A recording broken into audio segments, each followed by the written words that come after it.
Helen Paquin, and my question has to do about housing. Okay, I feel that low-income housing here is concentrated a lot on families, but someone on social assistance cannot live with under $600 a month. I want to know if your party would support building more units and also having their rent realistically calculated by their net income and not their gross, because realistically that's what they have left at the end of the month. Who would you direct? All of them. All of them. That's what I should have said. Maybe we could start with Elaine and then work that way.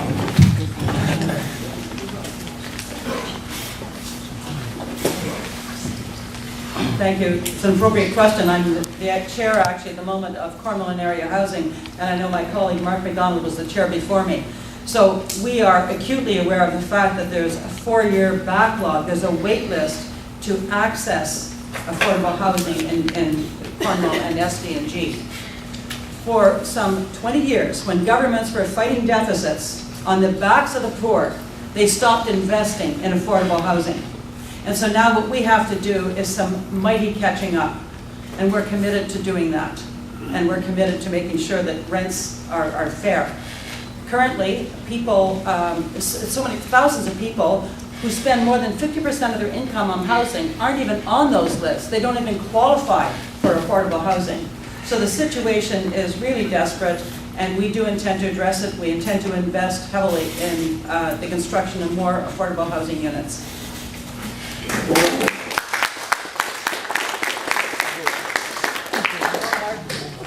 Mark, you want to go? Go ahead. Okay. Just want to go way back. Okay. Don't be confused. Thank you, Helen, for the question. And first of all, I think it's worth recognizing both Helen. I think it's worth recognizing both Helen and her husband Gary, because in my humble opinion, nobody in Cornwall does more to bring awareness to social issues than Gary and his wife Helen. And I think you both deserve a round of applause. Gary is a real activist when it comes to social issues. I know, I've seen it firsthand. Just to get to the question with respect to social housing. Subsidized housing. Subsidized housing, social housing. It's important to know, and this is what separates one party from the other, in my opinion. Okay, there were some new units built, social housing. Subsidized housing units built for the first time in 20 years. Now this is the important thing, and this is fact. You don't need to, whether, you say you're going to hear all kinds of stuff from the politicians up here, but this is fact. The units were built on 6th Street, there were some built out in Ingleside, and for the first time in 20 years that social housing units were built, and they were built at the worst of economic times. The worst of economic times. Now, other parties were in government, Conservatives were in government, the NDP were in government, they couldn't do it. The Liberals did it in the worst of economic times. Now, I know that some of the issues are near and dear to everybody, and they're passionate, and we all struggle with health issues, and as we get older, there's health issues. But fundamental to a person's well-being is being able to go to the bathroom by themselves. And I've been in some social housing that we built that people can now do that. And it's important to remember that this was done under the Ontario Liberal government as a result of Ontario Liberal policies. Yeah, but no one still said that they would support having it realistically calculated to your net income and not your gross. If it's an issue that you're talking about, it makes a lot of sense to me, because I know both you and Gary work hard for those types of things. So if it's an issue that you're talking about, you don't need to convince me about it. Your track record, in my humble opinion, says a lot, and I think it's a worthwhile issue.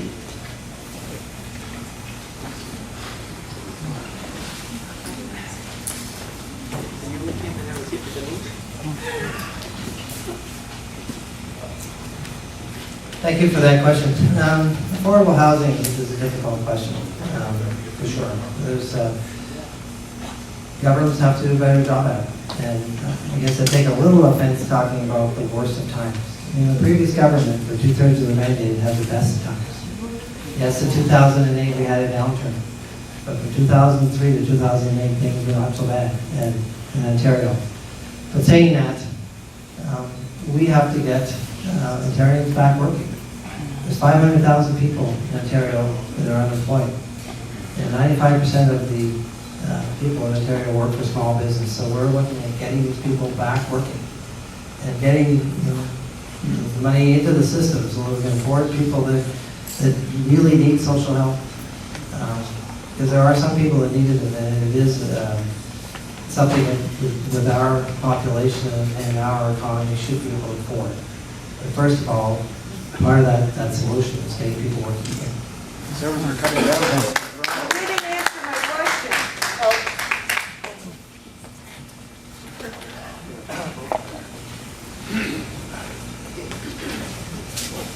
I don't know how to answer your question, but I'm going to try and answer it in my own little special way.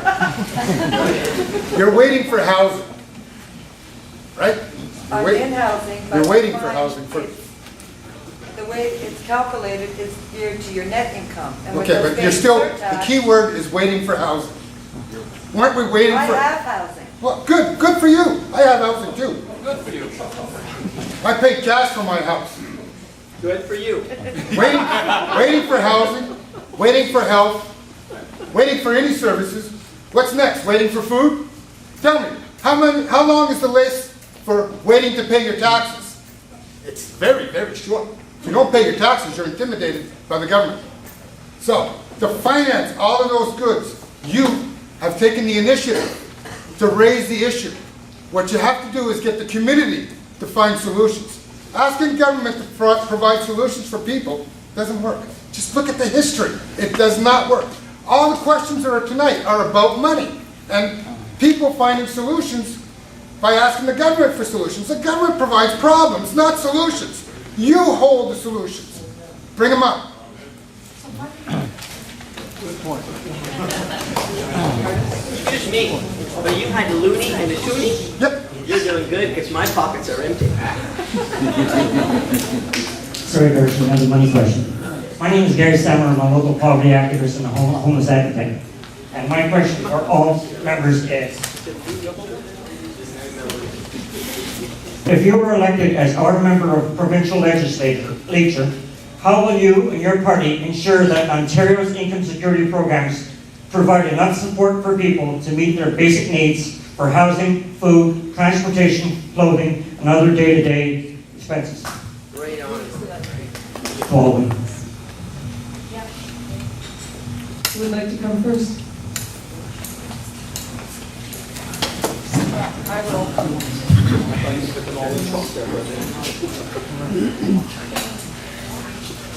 I thank you for that question, Gary.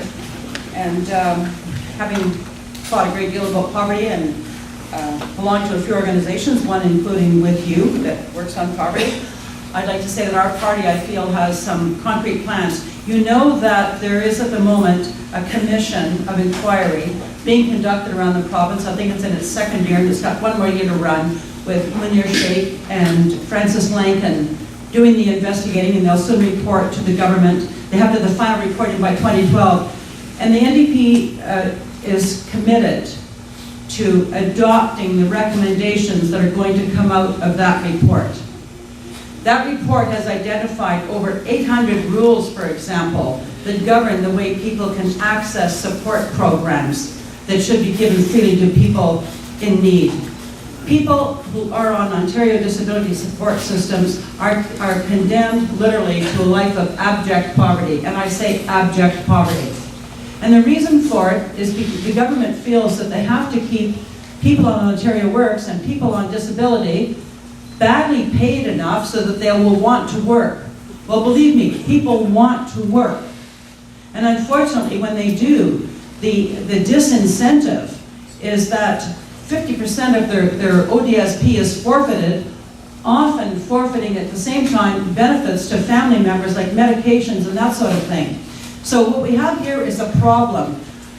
Literally, our economy is in difficulty, as we know, but wages have been flatlined for so long, minimum wage is so low, that we have to keep people on disability on Ontario Works in even worse shape.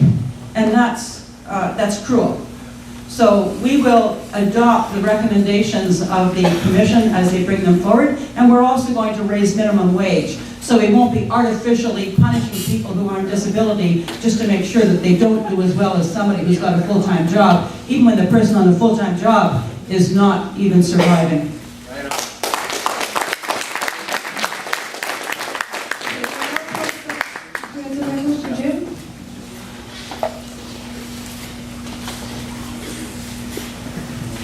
Thank you for the question.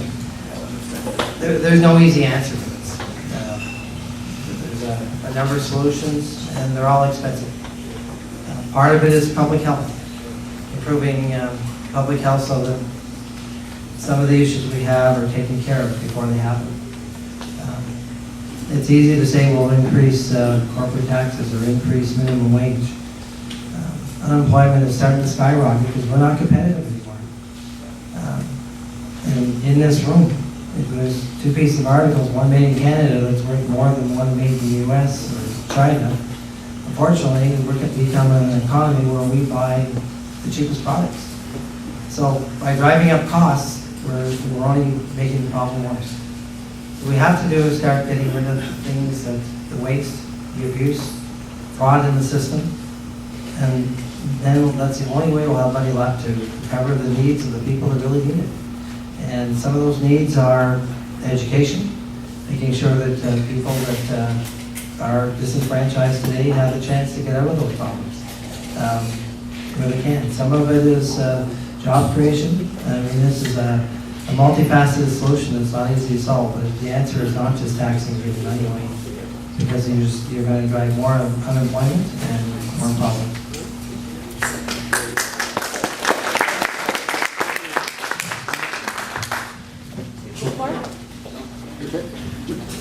I have to find the system. Thanks for the question, Gary, and I'm going to be more than happy to spend some time with you to do some more research because you read your question so fast. I don't know if you're making reference just to somebody, it's okay, for somebody that's just on ODSP or somebody that's on Ontario Works. But you know that, and you and I have worked together on some other things, and you know that I'm going to do what I can to address the poverty issues. But it's important to make note of one thing that my opponent just said when he said that unemployment is skyrocketing. It's just not true.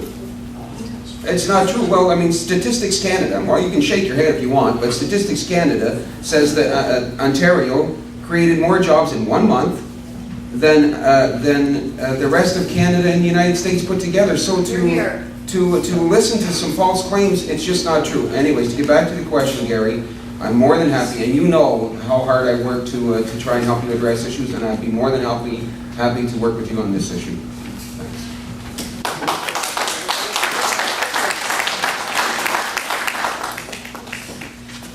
Harry, I'm going to shock you. Go ahead. I'm already shocked because it's going to help him. The hell with me. Go ahead. So if I understand your question, you're saying, how will the government provide housing, transportation, food? Provide enough income supports to help those who are in need. So basically, how is the government going to give you money? So you want the government to provide everything to you. Make sure there's enough money for what you need. It always boils down to money. But there's another question on the other side of money, is did you know that Canada was the first British colony to ban slavery? And what do slave owners do? They own and control and dictate everything about a person's life. You're asking the government to do that. You're asking the government to control you. You're asking the government to own you. I'm against that. Sorry. I believe in free people, not slavery. Melly is free.